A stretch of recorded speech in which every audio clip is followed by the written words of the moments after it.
Let's go. Streaming data free on the MTN network in South Africa. This is Omnisport. T's and C's apply. All right, don't miss Inside South African Soccer and the Idiski TV radio show. It's later on today. Brad Jakes covering everything in the Premier League, and of course in Kululeko in Cape, we'll be looking at all the controversial moments as Mamelodi Sundowns rise to the top of the log, probably for now and for the rest of the season. But let's go back to our rugby conversation. Kev, I'll leave it to you, but Victor Matfield is a man who knows a lot about rugby. He knows a lot about the way that the Springboks play. He understands the culture. He's played with some of the best players in the world, against some of the best players in the world. And we've got an exclusive, Barney Gurnan speaking to him. Any insight that people might want to get out of this interview? Well, basically, Victor and I are going to be talking about Australia and our games against them. It was the first time we won 2 games in a row in Australia. He'll speak to Morne Steyn, his good mate from the Bulls, who scored that famous penalty to beat the Lions in 2009 at Loftus, actually, as well. And then he'll talk about what Rassie has done to the squad in terms of what they were playing Argentina, that we shouldn't take them for granted.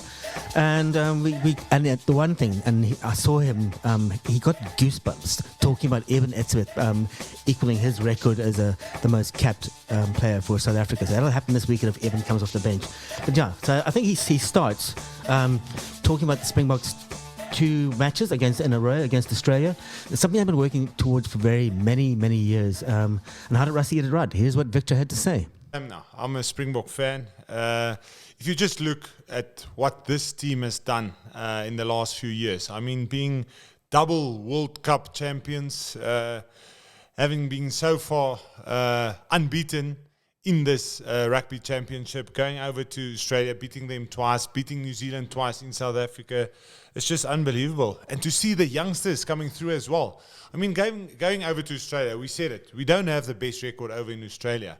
But somehow, Rassie's got this team to believe in things that he's doing. Go over there, smashing them in that first game. I mean, with probably a very strong Springbok side, then you go, make about 10 changes, bring in a lot of youngsters in the wet, in difficult conditions. At halftime, things don't go very well. And then you're stuck with those guys. You don't all of a sudden bring on this experienced bunch of guys that's on the bench that you can use at halftime. But Rassie went and said, guys, you're the youngsters. I believe in you. You're the guys that need to go out, go win this game for us. I believe in you. And those guys went out and they win the game for you. Then the next week you think, okay, now Rassie is going to go back to the older players. And again, he gives guys like a Sasha Feinberg Ngomazulu, a guy like Apelele Fassi, against the All Blacks at Ellis Park and say, you're going again. I'm trusting you guys. And I think that's something that Rassie is getting right. I had a chat last night at a function and we spoke about transformation in sport in South Africa. And we said, did SA Rugby get it right? How did SA Rugby get it right? And we're not sure, was it SA Rugby or was it Rassie?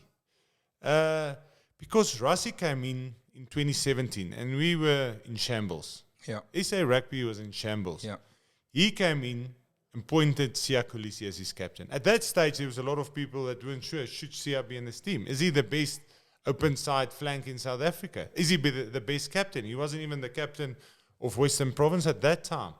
And I actually listened to Siya's press conference the other night where he said he was a shy guy. He didn't like to talk a lot. And he said, Rassie said to him, Siya, the only thing I want you to focus on, I've got guys around you that will manage the play on the field. The only thing I want you to focus about, you manage the referee for me. And this is how you need to do it. Stay calm. This is how you need to do it. And that is how Siya started. And I mean, just think in the 6 years how Siya has grown to probably the best captain South Africa has ever seen, the world has ever seen. And that's how he started. I mean, he brought in, he played some of the games where there were 10 players of colours. I mean, now you look at this South African team. We don't talk about quotas. We don't talk about transformation. This is a team that represent the whole South Africa. I mean, we played the All Blacks in Cape Town. Normally, 50% of the stadium will wear black jerseys. Now, everyone is wearing Springbok jerseys. There's maybe 5% wearing all black jerseys, but somehow in their hearts, I think they're actually supporting the All Blacks because we're a team representing the whole of South Africa. And Rassie has gotten it right. Even those players of colour, that in the old days, people would have said, you're quota. You said, no, you're going in there. You're playing. You're the best player in your position. Siya, you're the best captain. And those guys, he made them believe, and they are the best players. And we don't have problems with that anymore. And he's got the same thing with the young players that he's giving a chance to play. He makes them believe they're the best players in their position. So we're in such a good position at this stage in South African rugby. And I think we saw it in Australia. They went out as world champions. They just smashed Australia in that first game. The pack of forwards that we've got at this moment, or the 3 packs of forwards that we got at this moment, just no one can live with us. So it's unbelievable. And we're in a very good spot. Yeah, absolutely right. Transformation is more than about just putting people in places. It's about transforming the entire culture of a team, transforming the entire culture of the Springbok rugby supporters around the country and around the world. Victor also had his thoughts on the makeup of the team to play Argentina this weekend, the game that they need to win to clinch the rugby championship for the first time since 2019. Rassie Erasmus also spoke about Rassie was decided to put Siya on the bench, Siya Kolisi on the bench as a coach, and they're trying to teach him there.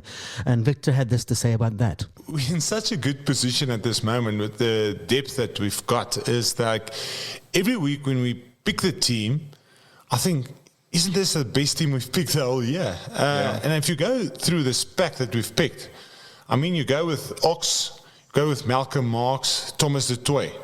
Now I think by myself, isn't this the strongest scrummaging pack that we've picked so far this year? Then you go with Salman Murat, Ruan Okia, 2 youngsters getting opportunity. Salman showed us what he can do as a captain as well. And again, probably a young captain. And he'll probably, again, like Rassie did with Siya in the beginning, he'll take a lot of responsibility as a captain away from him. He's got guys like a Malcolm at 2. He's got the Andre Pollard. He's got a Jesse. He's got guys around him that can make a lot of calls in playing the game. He must probably just focus on dealing with the referee, certain calls on the field. And then you go to the loose trio. I really like the loose trio. Marco van Staden playing to the ball. Ben Jason Dixon, maybe not his best game against the All Blacks. But again, if you look at him, he hasn't played a lot of rugby at the highest level. Yes. His first year in the URC, got opportunity. Rassie saw the talent. He saw the work rate of a Ben Jason Dixon. Threw him into the deep against the All Blacks. Took him off. But now I say, listen, it didn't work in this game. There's another opportunity. It's not going to be easy. Away from home against Argentina, here's your chance. Go show me what you can do. Go bring me that intensity that you can bring that you bring to the game. But you're playing with a guy like Wies at 8 that's going to carry, that's going to take you over that vantage line. Then you've got Reinach and Andre Pollard, the 2 old heads, 9 and 10, controlling the game. I hear it's going to be 38 degrees, 37, so it's going to be hot. So they will have to be a bit more conservative, play in the right areas of the field. Lukanya he hasn't had a lot of opportunities. Yes, not playing in his favourite position at 13, but at 12, especially with the way that Tony Brown wants to play, a little bit of a passing game, there's no one better than him to play that role. Jesse's been outstanding. The 2 wingers, probably if you go to the scoring percentage, our 2 best wingers ever when you look at that. And then Apelele Fassi has just been outstanding. The 3 games that he's played so far this year, he's been outstanding. And it's going to be very difficult for Willie Leroux to get back in that 15 jersey. But Willie is 4 games away from his 100th game. So, we're very lucky. And then we haven't even started talking about the bomb squad. Coming off the bench, all the experience that we've got on the bench, coming on, and that's those guys. Jan-Hendrik Wessels, I'm so glad. Talented player, eh? He's getting a chance at hooker. Yes, at loosehead, but I think at international level, I would like to see him at hooker. The way he played, the skills level that he's got, his coming ability at hooker as well is just unbelievable. So I think we've got a great team, but it's going to be tough. Argentina is the only team that's got the opportunity to win this championship except us. I mean, they're going to cry. The tears are going to flow at home, playing against the world champions. They're on a high after they've beaten South Africa, Australia by that record margin, the highest score ever against Australia in a test match. So they're going to be so confident. And we will need to be at our best on Saturday. Okay, well, it's going to be a cracker in Argentina, 11 o'clock Saturday night. Can't wait for that game. Yeah, me neither. I mean, the great thing about the Springbok team is the continuity for me. And 6 of the players are from the Bulls, as Victor mentioned. And speaking of the Bulls, Victor brought in his old mate, Morne Steyn, to have a chat. Morne now has crossed the Yukskay and is wearing red instead of blue. And we spoke to him about the Currie Cup final coming up this weekend and how he thinks the Lions are going to do. On the other side of the Yukskay, so it's a bit something new for me, and moving from the Bulls from so long, and now I'm at the Lions. But I must say I'm enjoying every minute. I think the whole, the vibe between the coaches and the players is amazing. Just the way the coaches treat the players, and the couple of youngsters coming through there. We had five new players in the Springbok camp this past year and the past couple of months. So things are going well. One more hurdle for us to go, and then luckily hopefully we can get that trophy back after so many years. Morne, Victor, we saw with the other teams, most of them started with young coaches, a lot of young players, and as they got closer to the semi-finals, the URC coaches got more involved, and a lot of the URC players got pulled back into it. But with the Lions, it looks like they stayed with the coaches who coach the whole Currie Cup, and also very consistent in their selection. Do you think that's what's helping them at the moment? Yeah, I think to get that continuity, I remember in the previous years, the Currie Cup team or the guys who's not playing for the Springboks, they play the whole tournament, and then when you get to semi-finals, the Springboks come back and they take over, and then other guys must just go sit on the bench again or sit next to the field again. And I think these days, especially with the Lions, we don't have as big of a group as maybe the Sharks and the Bulls. We can put maybe 2 or 3 full teams in the field. But we at the Lions, we must give our URC guys some time to play. But I must say, I think the coaches, stuck to the youngsters, and you just see the new youngsters coming through. And I think that's a good thing with the coaches, bring maybe 1 or 2 or maybe 3 guys into the Currie Cup and give them some game time before the URC. But not changing the whole coaching staff and the whole team and bring the whole URC team in. So I think that's the whole thing for the Lions. I think they built some nice continuity, and I think that's what's getting them through. Morne, I'm going to go back to the position of fly-half and scrum-half at the Lions. Sanele Nohamba, I don't know about that young man. He obviously is a scrum-half, but he does cover fly-half as well. And he brought X-Factor on when he came on this weekend, scored a great try. You obviously work a lot with him. Tell us a bit more about him and how good you think he is. Yeah, I think he had a great URC and the couple of games he played now as well. You can just see the difference, when he came on Saturday as well, just the energy and the calmness he's bringing to the whole team. So a very exciting player, very good 9, very good 10. So you can play him wherever. Working hard on his kicking as well now. His kicking game is getting much better. And I think an exciting player for the future. He's still not that old, but I think exciting player for the couple of years to come. Obviously, goal kicking, it's a final. Goal kicking is massive in the finals. You'll be working very hard this week on the goal kicking. Yeah, that's always, it's always the margin is 3, maybe 6 points, a penalty here or there. So, the guys are working nicely. You never know what's going to happen on a day, but hopefully, we can make it a good day. All right, well, Morne, we're going to let you go and do your work, and a little prediction for the weekend before you go, please. You always want to win, but I think the Sharks just showed against the Bulls, their quality side as well, and the amount of players they've got there. We know it's going to be a tough one, but the Lions are playing some great rugby. exciting couple of young guys. So now I'm looking forward to a great final. Hopefully the Lions can, like I said, bring that trophy back after 7-8 years. It's about time again. Morris, net voor jy gaan, as jy nou terugry Pretoria toe, trek jy hy rooi sweetpak uit of hou jy hom aan as jy daar in Pretoria is? Ja, net so voor ek al oor die reeks gaan, dan change ek weer na my gewone klere toe. Die ouens in Pretoria, snaakse ouens, maar nee, ek dink die ouens, ek het nog een ou gehad wat negatief praat teenoor my nie. Ek dink almal, jy weet, jy gaan maar daar waar die werk is, so ek dink almal back my en soos ek sê, ek is happy daarso, so jy weet maar wat die rede is hoekom ek nie hierdie kant is nie, maar ons hou dit maar tussen ons. Yes, a legend. Thanks for your pass. Thank you, Morne. Thanks for joining us. Thanks guys, cheers man. Yeah, he is a legend. As Victor said there, he played 68 times for South Africa, scored 742 points, 75 appearances for the Blue Bulls, with 828 points. Super Rugby, 153 games, 1,665 points. Absolute legend of the Blue Bulls Rugby and Springbok Rugby. But another legend, and this is Victor Matfield, the legend, giving it up for another living legend in Eben Etzebeth, who's going to be equaling his record as the most capped Springbok should he come off the bench against Argentina. And he will come off the bench because in 36 degrees heat, he's definitely going to play. Victor had goosebumps about this, and he got a little emotional. He had the privilege of playing 10 test matches with Eben Etzebeth, and I'm sure Victor saw back then the potential of the man and what could be, and that he had a great future and that he was going to be one of the great lock forwards. So this weekend in Argentina, when Eben Etzebeth comes off the bench, he will equal Victor Matfield's record of 127 test matches, and it's amazing that it's 2 lock forwards, and Vic. Is it so easy to play lock that you can just cruise to 127? I mean, you're a tight forward in the engine room there, and yet lock forwards do have longevity. I think about Martin Johnson, how many tests he played. A guy like Nathan Sharp played a lot of test matches.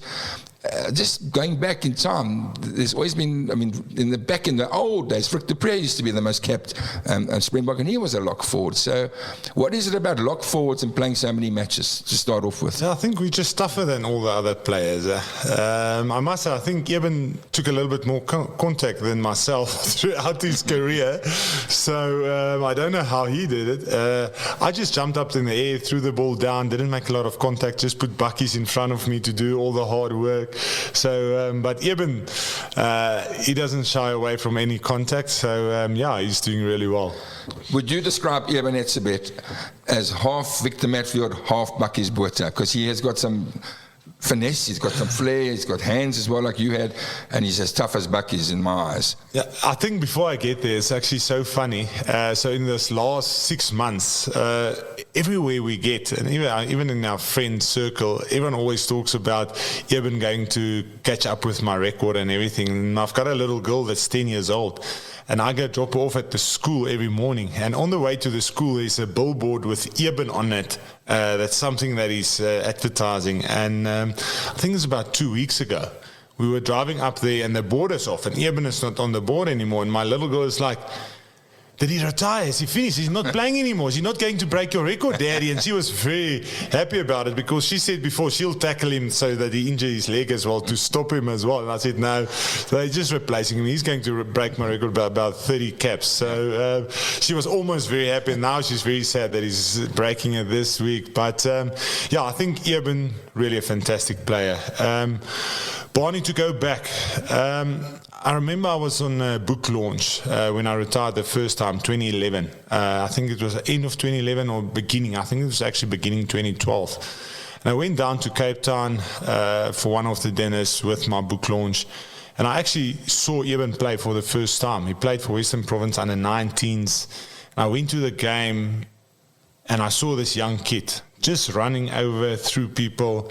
I mean, being fantastic at line-out time. Unbelievable.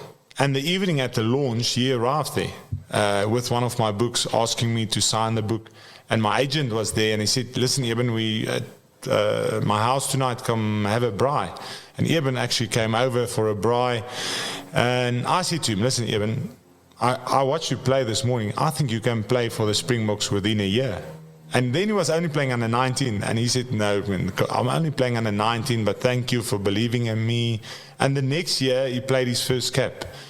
And I watched him from here, and I mean, he's just a special talent. I mean, the physicality that he's got, the work rate, the athleticism, and I mean, then he's brilliant at line-out time as well. So, I mean, the question you've asked, is he Bakkies and myself combined?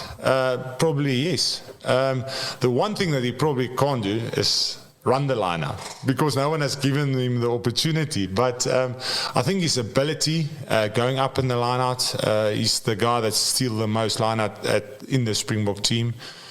He's the guy chasing kicks when we kick the ball up in the air. He's a guy that dominates the physicality, so he's the Bakkies Botha, he's the enforcer.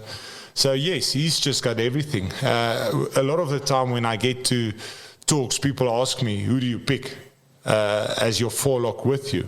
And I always say it's very difficult for me because I've played so many games with Bakkies. So if I have to pick myself, then I pick Bakkies because I've got all these weaknesses and Bakkies just knew how to help me with that. But if I have to pick the best rugby player that's ever played the game in South Africa, then it's very close between Eben Etzebeth and Farida Preya.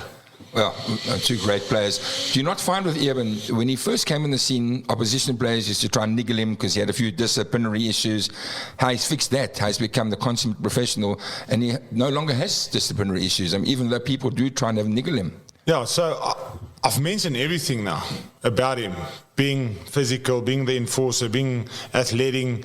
I mean, probably the best carrier in our team, and now you add the leadership. Yeah. I mean, what he's mean to this team. I mean, him and Siya is probably best mates. Yeah, they are. And if you look at the team as well, he's probably Siya's right-hand man. If you look when they get together, I think 2019, Dwayne Vermeulen was probably that guy with Siya, talking in the huddle with Siya, getting the guys together. But after 2019, it was Siya and Eben running the team. I remember that French game, I think 2020, just before the World Cup, 2022. Yeah. When we lost the yellow card or the red card early in the game and we were behind and we were really under the pump. And it was Eben talking behind the poles, getting the guys to believe in themselves, turning that, yes, we lost, but we just lost away from home. But it was Eben getting the guys together. And I mean, leading from the front, the way he played. And I mean, when last did he have any disciplinary issues? He's within the law, but he still don't back down. Even in the British and Irish Lions, a guy like Itoji, who's the physical guy, he doesn't know how to play. So Eben will still be in there. He's on the front foot. He always goes forward. He never gives a step back, but everything within the law. And I can tell you now, I'm looking at Victor Matfield. People might think, oh, he's a bit disappointed that he's losing his record this weekend, but I can see pride. First of all, it's a lock. Second of all, it's a great Eben Etzebeth as well. You're going to be a proud man on the weekend, aren't you, Vic? No, I'm definitely going down. So you'll probably break the record down in nail spread. I'm going down. I'm getting goosebumps. It's really, I mean, he's a fantastic guy as well. I've played with him. I just want to stop you there because I'm looking at you and you really are getting goosebumps as I look at him now, which is fantastic, Vic. Yeah, so it will be an honor. I mean, you need to be disciplined. You need to be consistent. You need to be a great player to play so many test matches. And for me, it's an honor that a guy like Eben, and I really think he's going to go down as the best Springbok to ever play the game. And it's going to be nice to be there and to see a great Springbok breaking that record. Oh, fantastic, and fantastic to hear from Victor Matfield. Yeah, that's absolutely crackerjack. Him and Eben Etzebeth, I mean, the fact that Eben got him to sign his book so many years ago. A quick reminder, the question of the day, we're going to answer it now quickly for you. Who was the only player to win the Champions League with 3 different clubs? Clarence Seedorf. No, not even close, man. Clarence Seedorf for Ajax, Real Madrid, and AC Milan. You were right. Okay, right. We're going to jump into the last clip that Eben's talking about how he feels sorry for the Wallabies. Wobbly Wallabies.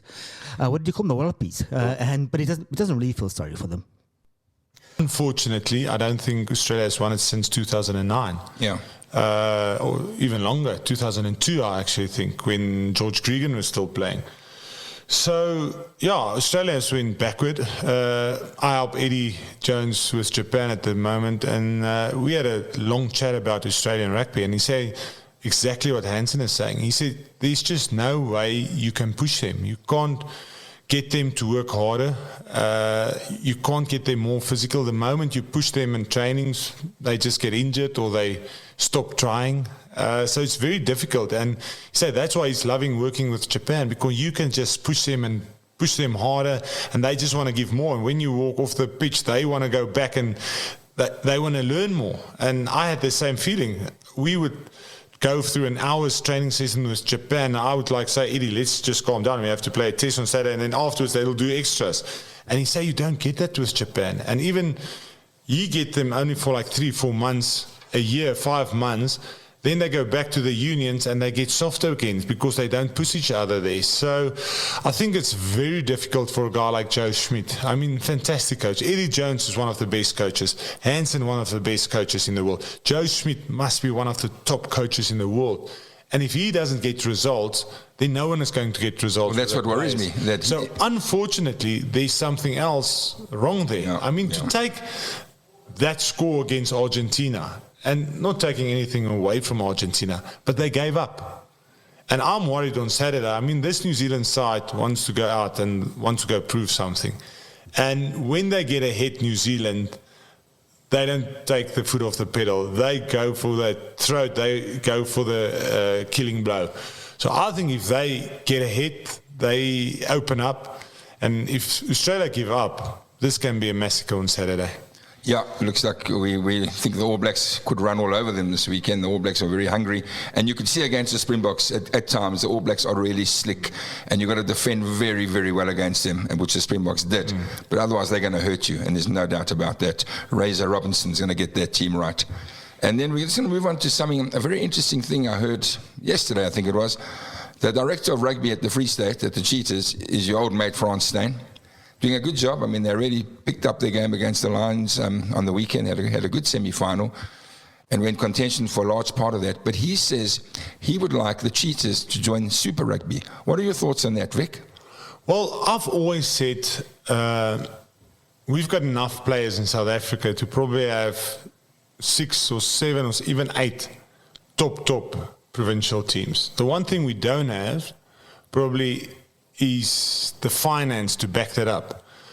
But I think we can have the finance if we can get private investors to get involved, and these guys can play in top competitions. So if we can get the Cheetahs, and even maybe, let's say you combine the Pumas and the Griquas, or the rest of South Africa, even let's make them the Kings, but get all other South African players to play there. We put money in behind them, we develop them, we get the best coaches. I mean, there's coaches around. I know a guy like Heineke May would love to get back in, get involved. We get there, we put the right systems in place. I think New Zealand would love to have 2 South African teams there. So I think if we get the right structures, New Zealand will have us back with open arms in that competition. Definitely. The one thing I know is Francie were a bit outspoken, so he went over to them and said, listen, we want in.